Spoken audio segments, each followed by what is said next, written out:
is sort of warm everything up, just with a conversation with Adrian Utley here, who I'll introduce more properly in a sec, and the guitarist Sam Murray, my colleague from Falmouth, and I'm only going to call you that from now on, I think. I like it. But this will, I think, serve hopefully as a sort of nice sort of run into the conversation that happens with Mark in a bit. So Adrian, obviously known for Portishead, but the thing about Adrian is that there is so much more.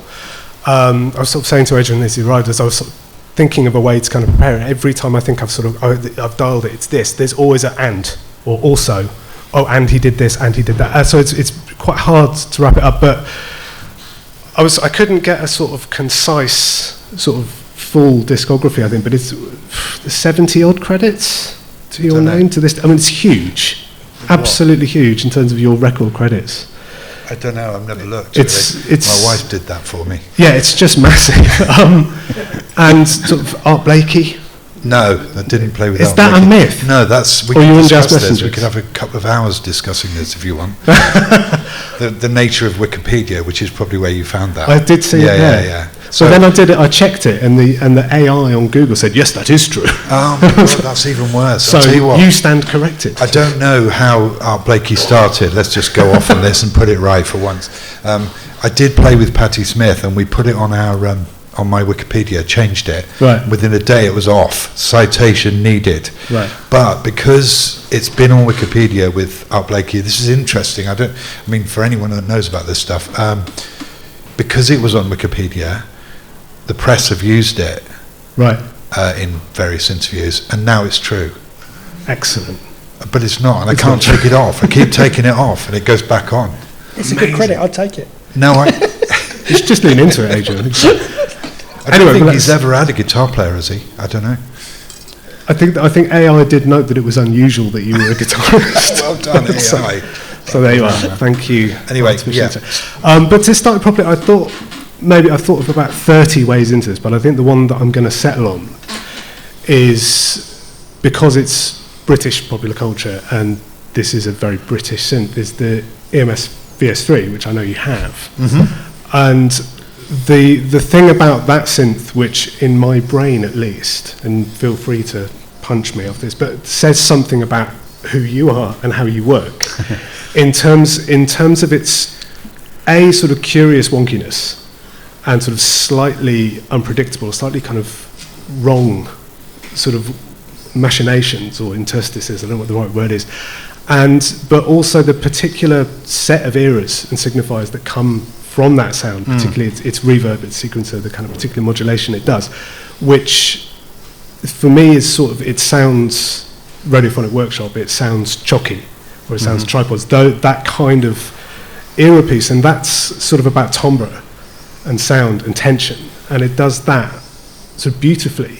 And I also think you have done that beautifully. Yeah, that particularly that. So I was talking to you earlier about sort of Hunter and what that song does and how sort of curious it is, both sort of timbrally and structurally and harmonically. And it's that part of your practice sort of reminds me of that synth somehow. Okay. Discuss. That's some connections going on there, I can tell you. Is that a weird place to start? It is. Yeah. Well, I don't know, where should I start? VCS3, I think, they're owned by a Cornish company now, which is cool. Another great British thing, I did meet and do an interview with Peter Zinoviev, who was the original dude that had it. He didn't design it, it was somebody else, but that innovative, beautiful English at that time thing that influenced so many people. I remember seeing Hawkwind probably when I was at art school in 1975 or 6 or something, and the sound of VCS3s, they had a couple of them, and at that time it felt like really loud at Reading Festival. Probably wasn't loud compared to now, but it just completely blew my mind, the low end and the noise that it made, and actually on one of our other tracks, Threads, on that same record, the end of it, we always called it the Viking Horn of Doom. I don't know why, but for me that was always a reference to Hawkwind of the 70s that I'd seen. Hunter, that's got bits of Ipcress file in it, and Yeah, I can't really remember it. I haven't heard it for a long time. I don't know. Those things evolve and then you move on. Well, that's certainly for me anyway, you know. Yeah. I don't tend to look back too much. I think third unless is... I have to play it and then I have to learn it, you know. Yeah, I mean, third is interesting because it also, in a way that I wouldn't have expected, I listened to it this morning.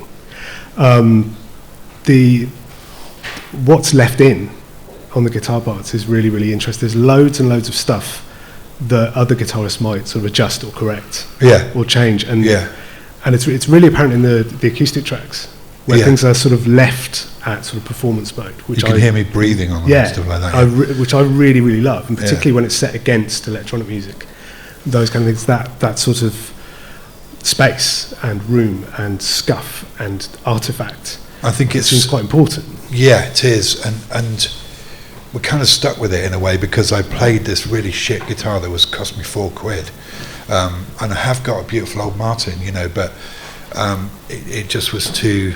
It needed that, and it's really quiet, and you could hear me breathing.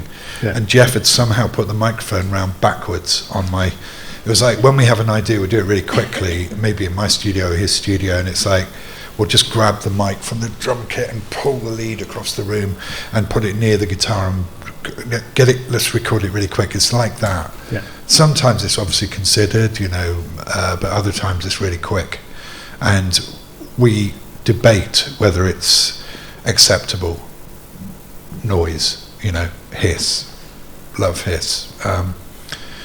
I would say about my entire life that I think I've got ADHD, and it's been my friend, but it's also, you know, been my sort of superpower in a way. I don't know if I have, but I suspect it, and I think that actually that contributes to my going all over the place and doing many different things and never being sort of satisfied with what I'm doing, and always every day is a school day. I'm not saying you have to have that to do that, but for me that's probably why what you're just saying. And I just did a talk with John Doran from Quietus magazine about precisely that with music and mental health, you know, and it's a really, really interesting subject, how a lot of us gravitate towards creative things, and you know, all of that. That's another discussion there. Yeah, I think it's true. This is a bizarrely neurodivergent stage, but I think kind of a huge amount of how I work is kind of autism, and that sort of particular focus. I work very, very fast and very, very intensely, right, for very specific periods of time, and then kind of nothing. And right. Because I'm working, but that sort of that ability to go into a studio at 8 a.m. and just not stop for, you know, potentially tens of hours I'm grateful that my brain can do that. You touched upon something there, which is that without kind of you've got a pretty impressive instrument collection. I have, You've got some amazing. That's because I'm old. And royalties, and you've got an amazing instrument collection, and you know, I've been in your studio, I've been in studios with you for various things, and what's amazing is that there'll be, you know, a vintage Martin, you know, amazing synths, tons and tons of, you know, really desirable gear, and we'll find you miking up a radio or an owl. Discuss. We've had the Twin Peaks owl conversation before, but yeah, your lack of kind of distinguishing between instruments and sound, and that, you know, you could be in this amazing space with amazing instruments but decide that the radio is the interesting thing. Yeah, well, it is, isn't it? So, you know, that's why I had a £4 guitar, because sometimes, you know, my 1930s Martin just sounds too grand, too hasn't got the edge, the graininess to it. So I guess we all kind of not all of us, but some of us gravitate towards tape and half-speed tape and cassettes. Some of the you know, Magic Doors on Third was mastered to cassette. You know, it's an aesthetic judgment. So. Recording radiators. I think I just got into field recording a while back, and I've been recording wire fences and stuff in Iceland in storms, and it's really, I love it. It's like, you know, it's like your best VCS3 drone. put a couple of contact mics or a geophone, which I've just found out about, which is a seismic recording mic, onto radiators, and you can hear the most incredible noises coming out of it, like a drone, and if you hit them, it's an amazing sound, bit like that, you know.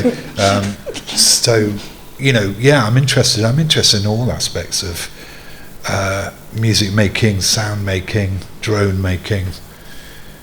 I love playing. Like last week I was playing, 2 weeks ago, I played a gig with Fred Frith, which was an totally improvised 2-guitar thing, and then I played with Bang on a Can at the Barbican, playing in Terry Riley's In C, which is a very structured piece with improvisation as well. So all of that is interesting to me. And then the week before I was recording quarter-tone drones at Real World with some oscillators, you know.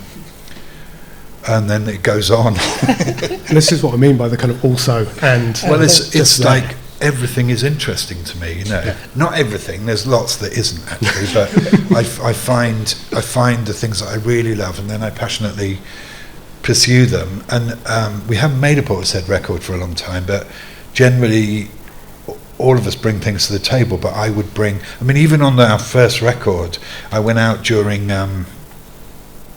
It's a track called Strangers. I went out and I recorded on my dictaphone because that's all I could afford at that time. People walking about in the street, and we put it on that track. And the guitar that I put down as a guide for Beth was done from a guitar I found in a skip. There was a nylon string. I don't even think it had all of its strings on there. I just played it so she could sing the song with some tonality around this racket that we'd made for her to sing over. So, you know, we're always bringing stuff to the table that's I'd avoid pretension, but you know, that's really from the heart, you know. Because there's lots of things you look at and you think, oh, that's going to be cool, and it really isn't. It sounds rubbish or it's pretentious, in my opinion, you know. So I'll just discard it. I think sort of from there to build on that a little bit, is one of the things I've always enjoyed about how you seem to work is this sort of the sort of processing of noise and kind of your relationship with timbre and space in particular. And there's a really, to explain what I mean, there's a YouTube video of you sort of trying, I think it's a mini brute. Oh yeah, that's 8 years old, yeah. And the sort of the first thing you do is you just plug it into an Echoplex. Yeah. And it's like, oh, now we're talking, and it's that. Yeah. The sort of instinct to sort of understand what you want something to do or where you want it to go. It's really interesting, but I think in guitar as well, in terms of the wild array of pedals and amps and pickups that you use. And it's not from a collector's point of view. There are things that I find that are interesting to me, or I hear something, like you just were telling me about something, and I'm interested to go and try it, you know. I'm going to leave in an hour and go and do that at home. But no, I think it's like, might be something to do with the ADHD. I don't want to do what I'm told to do. I never have wanted to. And I'm not interested in, like, I would learn to play jazz. It took me a really long time to learn how to play. I've never been able to play giant steps, but really heavy jazz tunes, and I did it. I lived that life. That's how the Art Blakey thing came about. But I did only play jazz, and as soon as I felt like I was nearly there, I didn't want to do it anymore. I wanted to go and detune my guitar and play and do something else. I absolutely did not want to do it. Same as like playing the blues. When I was young, that's really what I wanted to do. I wanted to sound like John Lee Hooker's, you know, all that stuff, and even Eric Clapton, who I don't really dig, but you know, when I was young, strangely actually, Jimi Hendrix is one of my heroes, and I've never learnt a single thing from him. I just take his spirit, man, you know, and that helps me through. But you're one of the few guitarists. Don't remember when we did that project with other Adrian, and he had this idea that everyone would play their favourite Hendrix riff, and you were outside having to learn one because you couldn't play Hendrix riff, which was just well, he's my favourite guitar and you were player. like, he's a huge influence, and you were outside going, which one can I play? Yeah, because I've never bothered to learn them. But you know, as soon as I do learn the things, I generally not that interested in them anymore. So I think that the biggest Hendrix track for me is Star Spangled Banner at Woodstock. I do just think that's the most phenomenal piece of political music that, you know, one of the most amazing sonic journeys, if you like, you know, and I still am utterly fascinated by how he even thought about doing that, you know, at that time, when you had Eric Clapton and people like that playing the blues, you know. If we sort of take Clapton as a benchmark for sort of guitar playing, you know, I did when I was a kid. Yeah, you're very, very different. It's sort of interesting. And one of the things, so there's a particular sort of individual pleasure here of having Adrian and Sam on stage at the same time. They're both incredible guitarists, but very, very different players. Well, you have technique and I have none. I blank my way through all of the jazz tunes. You have creativity and I have none. That's why I'm a session player and you're who you are. I don't know. But I think I mean, to sort of think about, because you've done a couple of projects together now, how do you sort of relate to each other's playing? I couldn't possibly tell you how Sam relates to my playing, but Sam's playing super accurate and informed, and it doesn't seem like I could say, can you do that and this, and he can. Yeah, I just gave you something to play a couple of weeks ago, which you could probably tell that story, I don't know. Yeah, so Adrian has a tendency to write parts out for me or give me a particular part, which is fine, and I was having a little mess around with it for a little bit, and I just said, how did you play this? This is impossible. And he said, oh yeah, I didn't play on a guitar, I just wrote the notes on a computer, I just thought you'd work out how to play it. Because it was like, it was just this thing. I gave that to you because I knew you'd get it. Yeah, so Adrian likes to provide me with puzzles, I think, to just keep me amused and stop me distracting everyone else. So I get given these, give him that and he'll sit in the corner for a bit and it'll keep him quiet. So, but yeah, it was an amazing part. And then also Adrian uses me for the, cool, now teach to everyone else. Yeah, that's right. But yeah, that's, but in terms of how I relate to your playing, I mean, because it doesn't, if I can say it, it's not explainable. I can look at things, and there's certain things you do technique-wise that I go, okay, you're doing, like you have what I call the record player arm Django pick technique. Yeah, you told me that. Yeah. So it's a particular movement of the hand, but you didn't know it. I have very studied. I can explain, probably because of being a lecturer, of having to explain why I angle the pick or why I do this to create this harmonic thing. Yours is very unstudied and very in a very good way. That's not an insult. No. But it's that thing of, I say to you, do you know you've done this in this way, or do you know you've done that? It's very instinctive. Same way when you put pedals together, and I go, why is that one in front of that one, gain stage wise? And it sounds better. Yeah, because it just, and I'm going, yeah, but you should have a compressor after that if you're going to, and it doesn't occur to you to plug things in, which comes to the kind of thing of like your description of yourself, which is kind of playing wrongly. Yeah, like my mum used to say, why don't you ever play the guitar properly, Adrian? and because I've always been looking for something else, you know. It does bite me in the arse sometimes, like playing last week with those incredible musicians like semi-classical Steve Reich, his people, you know. There's some of that stuff I just could not play it, so too fast for me, too difficult. So actually, within the context of that piece, I employed some of my techniques, which make the guitar sustain longer than it would do normally and stuff like that, you know. So I'm always looking for out, and actually working with Fred Frith, who has always been on the peripherals of guitar playing. He's also an incredible player, just in a standard way. I admire those people, and Mark Rebo, who I play with a couple of times and has been a real inspiration to me, you know. And not only that, an affirmation of my oddness, if you like, you know. I think you know, for students, it's really important to follow your heart and not do what everybody tells you to do. They'll, you know, I'm not going to destroy your jobs, but you know.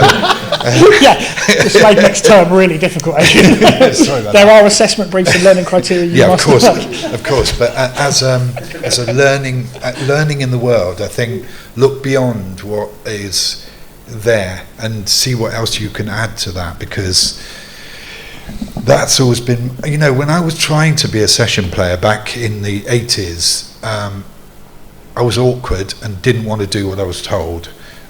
Because I thought it was shite, but I wanted the money, so it was quite a difficult situation to be in. But I kind of realised that as soon as I did, there was a few signposts on the way, but as soon as I did the things that I wanted to do, and I realised that I had something other than the norm, you know, what I'd been told to do, that I could explore other aspects that I was thinking about, that's when I became me, you know, after all these years of trying to sound like someone else.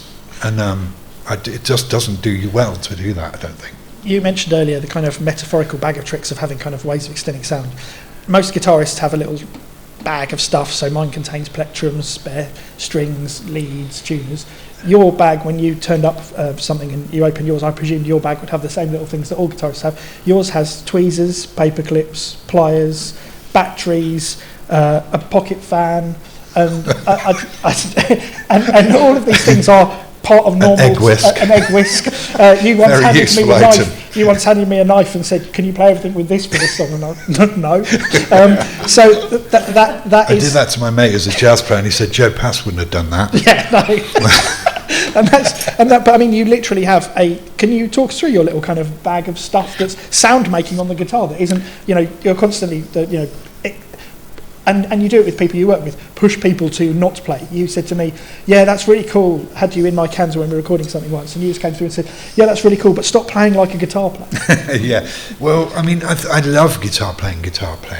You know, I do love hearing people do it, and that guy Julian Lage, phenomenal player. I know that I'm never going to be that person, so I follow my own route. That was the frustration, actually, of not ever going to be as good as Wes or Grant Green or Coltrane or, you know, all of those people. So find your own thing. So for me, it started off with playing with some, you know, piece of metal to make the notes sustain, and I totally nicked that from that band Gong, David Allen, Steve Hillage, back in the 70s. But that led me into other things like Fred Frith, Keith Rowe, various avant-garde, interesting players. You can play, and then I discovered that you can play things like, you can get a little mini cassette player and record something that somebody's playing, like you're playing. I might record it off your amp and then play it through my pickup with the dictaphone and reverse it, like it's almost like scratching with the tape, you know, and irritate the fuck out of you by playing what you just played to me. No, but it's another way of creating music that. So I'm always looking at that. And Fred Frith, when I was playing with him, he had his guitar flat, and he had a massive tin on, you know, like just a sweet tin on the top of the strings, and a chain that he was dropping into it, and the sound was phenomenal through some of his pedals. Piece of cloth through the strings, and you know, I mean, it looks weird, and people are going, "Oh, that's really funny," but actually, if you couldn't see him, you'd go, "What the fuck is that noise that's happening there?" You know. And these things are interesting to me. I guess that's why I have the collection of those things. And it's also trying to find a way of presenting something. There's sometimes you play guitar on a session, it just sounds like a guitar, which is sometimes totally cool. And other times you want something in the atmosphere of it that you couldn't do with conventional guitar notes. Yeah, it's really interesting. It just reminded me of this was when I was a first year student in a performance that they'd started playing little monotrons, little Korg monotrons. Yeah. With the built-in, started playing this wild sort of LFO thing through his pickup. Through his pickup. Yeah. It was absolutely beautiful. Yeah. Because he was also playing the guitar, and Yeah. he had a loop running. It's this kind of crazy noise. It's thinking outside of the box. I think it's. I love that. And I remember good.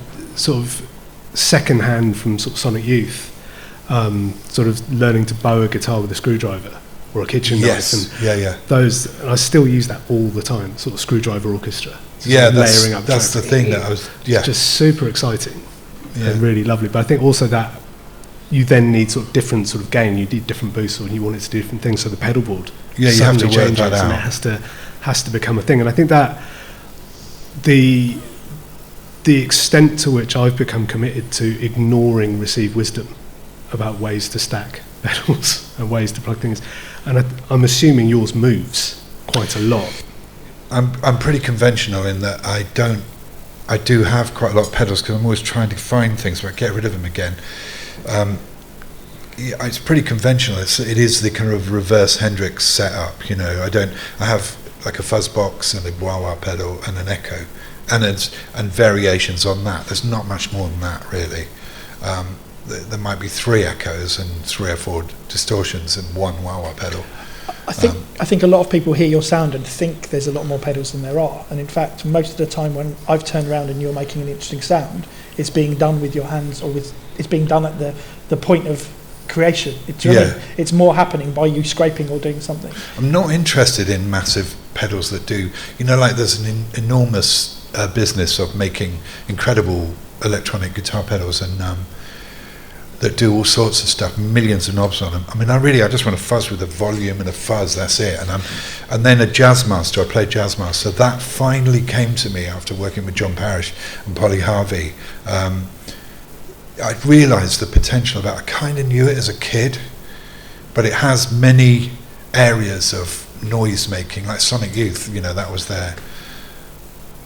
I played with Thurston a couple of months ago on a session, and he's got 1 knob on it, and the rest and everything else about it is just it's totally resonant, and you can make a lot of noise without any pedals. Both him and Lee Ronaldo are really haptic, physical players. Yeah, and that amazing sense. But I think the thing about I get very excited about boutique pedals, and then I'll get one and I'll use it on something, and then go, I can't use that on anything else because it's too particular. It does that. Yeah, and I've done it. And now I've got no application for it. So my pedal board it swells, and what it actually comes down to is two different types of reverb and 3 different types of distortion. I think that's about it. Well, some people have lots of pedals and they do really good. Like the band Idols from Bristol. I was talking to one of the guitar players, and he's got an incredible amount of pedals, and one setup, he kind of leaves it like that, and it makes this incredible noise. And I thought, that would freak me out having 2 rows of pedals, but it totally works for him, and I don't know. I like things simple, really, You should. Well, for me, I just that's how I work, really. Yeah. I mean, also my love of synthesizers and electronic music is related to guitar as well. Because when I was young, I couldn't afford any synths at all, and also there was a delineation when I was younger. The keyboard player had the synths. You couldn't fuck about with the mini moog that he had. It was his. That I played the guitar, didn't play that. That was the unspoken thing, but now we all play everything, don't we? It's interesting, and I think kind of approaching synths as a guitarist is interesting, because it becomes something else. And I arrived at synths quite late, and I think my first one was a SX1000, the old Gen synth, and that so quickly and explosively became the financial black hole of Eurorack. See, Tom is burgeoning in that place now as a young man. But it becomes wildly exciting very, very quickly, and that's malleability, and that kind of how much you can change, how much you can reorder, how much you can reset is super exciting. I know you've got some that I can't remember the name of the manufacturer, but this sort of banana plug modular stuff. Banana plug. The guy from Bristol. Those are amazing. Tom Buggs. Yes. Yeah.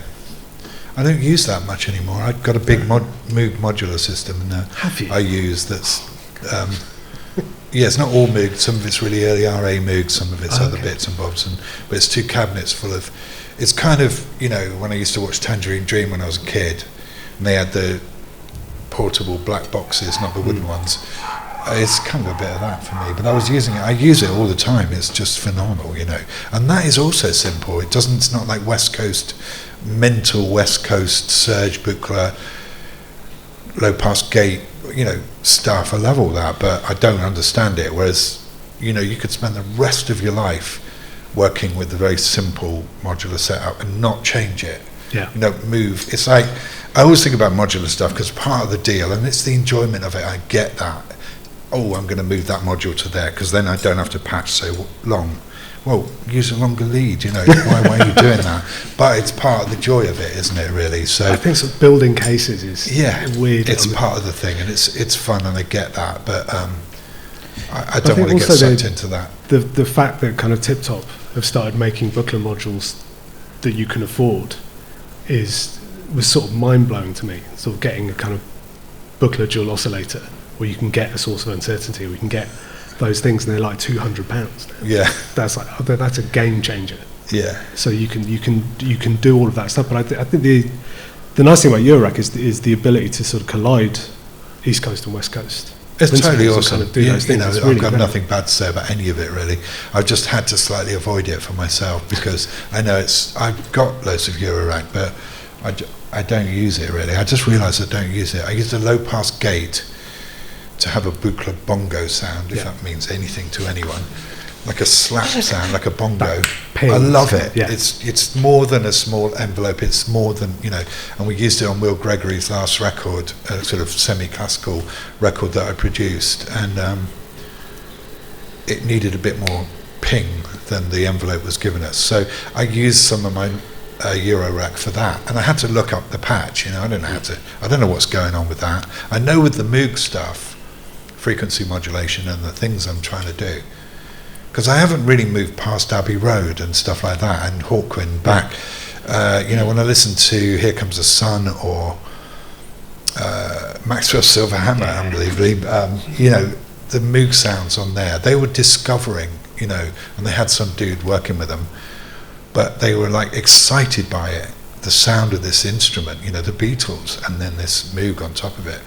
And I haven't really, when I just did a record, it was years ago actually, 10 years ago, with a guy called Perfume Genius, and lots of the Moog sounds, I thought, these are back to the Beatles for me, I still got them in my head. Maxwell Silverhammer.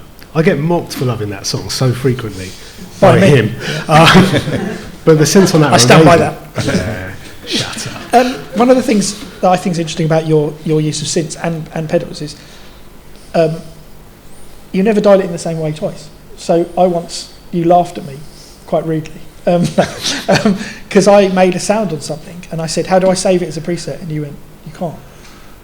And I was like, well, how do I get this sound back? And you were like, you have to take a photo of where all the knobs are. Yeah. And I was like, and then it won't come back. Yeah, and then you were like, but it won't sound the same again. No. And for me, I like, presets, saved sounds. Okay, that's a really good subject actually, because lots of my synths don't have any presets. I've got a Prophet that you can save things on. I used to have a big Korg PS3200 that had presets so they wouldn't keep. They'd just stay there for a bit and then disappear. I'm the same with recording. I think I've gone back to having an analog desk now because I don't have to mix other people's tunes, so I don't have to have recall in the same way that my friend who's a mix engineer does. Constant recall. Can you give me the hi-hat? Back in the day, it was everybody on the faders, and some of our favourite records are made that way. I'm not saying that's the way to make it, it's just the way I really love it. And I don't ever record. There's a level of caution, but if I want a compressor on something to record, I'll put a compressor on it, and we'll record it like that. That is the sound. I don't want to have safety. That is the sound. I don't want to take a DI of my guitar. I hate that. Why would you want a DI of your guitar? It sounds shit when it's coming through an amp with the pedals. Yeah. It sounds great. Because you might want to reamp it and do something else with it. Why would you do that? Because you're moulding, this is just my opinion, you're moulding a piece of work.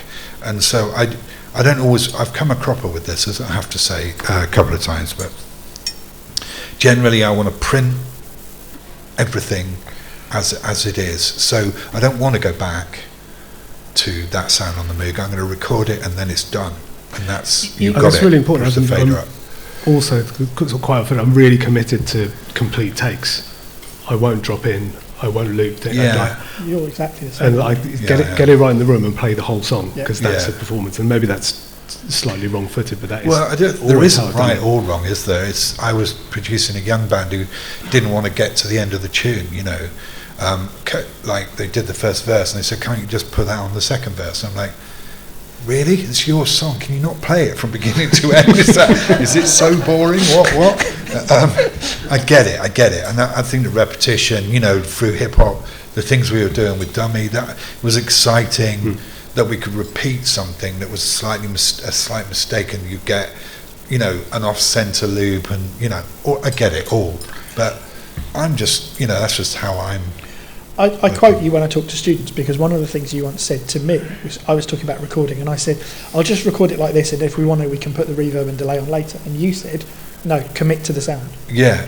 Make a decision now, and then that's it. Don't hedge your bets, commit to the sound. And the same thing with, I'd rather you play the riff 80,000 times rather than we record it once perfectly and loop it. And I don't mind if there's mistakes. And that's a big thing about, that. And like you say, there's no right or wrong way, but it was an interesting thing of you saying, if you're a violin player, you wouldn't suddenly make decisions after the fact about how your instrument was going to sound. No. Commit to the space. And but also you play differently when the pedals are on.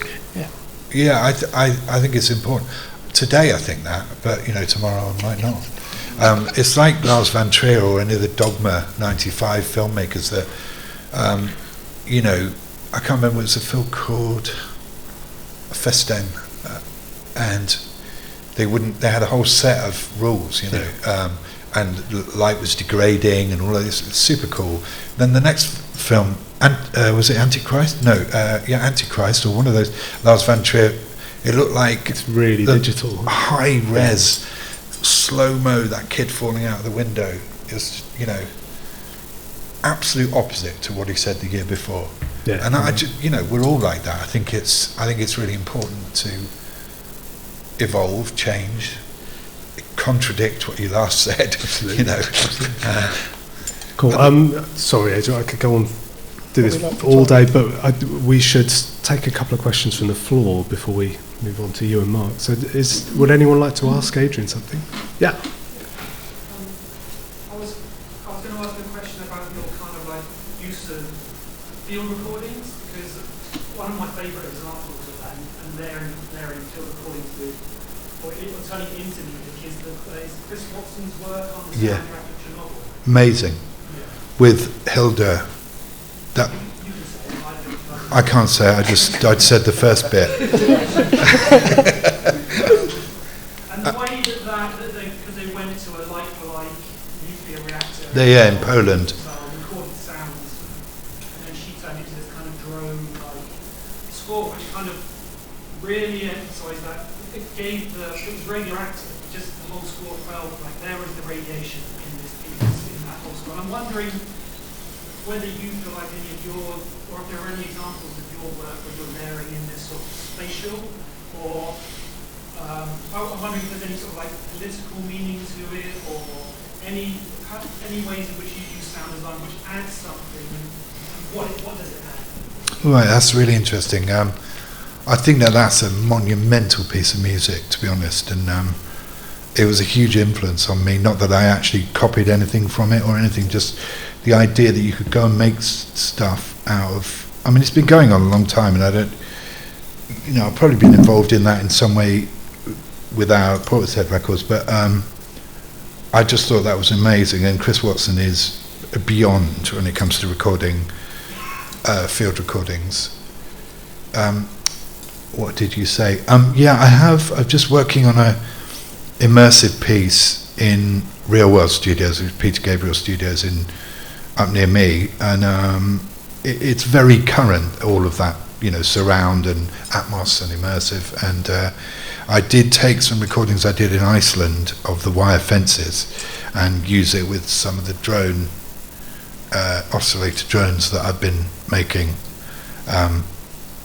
So I'm deep in that world now. I was recording outside last night in this hut in the woods that I'm staying at, and who knows if it's going to be of any use. It tends to be noise, actually, a bit like Hilda and Chris Watson recording that stuff in a Chernobyl type place is really interesting to me. Drones and machinery and radiators and I can't remember your question. There's something about politics. I wonder if it felt like a political act, or if it's expressionistic, or do you think the process itself is inherently kind? I mean, obviously it is inherently disruptive, expressionistic sort of mode. Yeah. I think it takes you beyond, like we started off with VCS3s and how they are, in a way, just mental, but also you can play them with a keyboard, sort of. They are both things, but something about a VCS3 has a special drone, can have a special drone thing, and I feel like some field recordings that I do and that they were doing. I mean, there's also people out there recording cicadas midday, Western Australia. I've had those tapes from the BBC. But then there's other people like this guy in Australia who was he moved there, he's a Scottish guy, Lamb, recording enormous wire fences. And my God, they sound incredible to me. It's a bit like the synth world, or what I might do on my guitar with various ways of playing it, you know. So I don't know whether I've answered that, but you know, it's part of my world now. I'm learning how to do it, and it's phenomenally interesting in a non-pretentious kind of way. And I think that Chernobyl actually was, a monumental piece of work. Cool. Anyone else? Yeah, Jess. Hi. I'm a sound artist / experimental musician, and I find that when I say that to people, musicians or not, they're still really baffled and won't really accept it as a sort of career or professional sort of form of art. Despite the fact that those techniques have been used by musicians and filmmakers for decades. Yeah. And even like Ariana Grande uses Mimi gloves, which is a form of experimental sound making in pop music. But do you think it will or should ever be accepted and recognised in the mainstream? I think it probably already is, I don't know. I just like sort of talking to people and they just really won't understand. It's hard to explain it.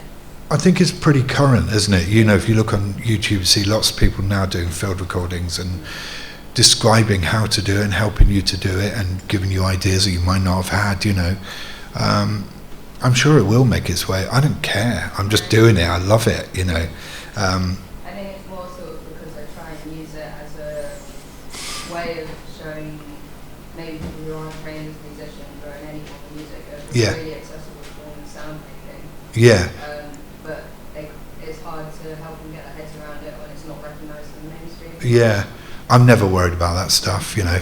It's the same with sampling, you know. When we first got samplers, I just thought it was coming from guitar, which I abandoned momentarily when I first got a sampler, mainly because of hip hop and things I'd heard there. But the actual manipulation of sound, you could record something and then slow it right down, or pitch it down, pitch it up, make like a noise. I mean, this is something I'm doing as well, is recording something like a wire fence and then making it into a, you know, playable instrument.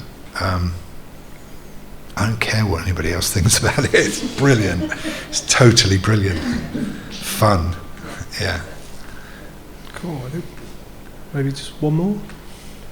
Oh, who got there first? We do. Okay, let's go you then.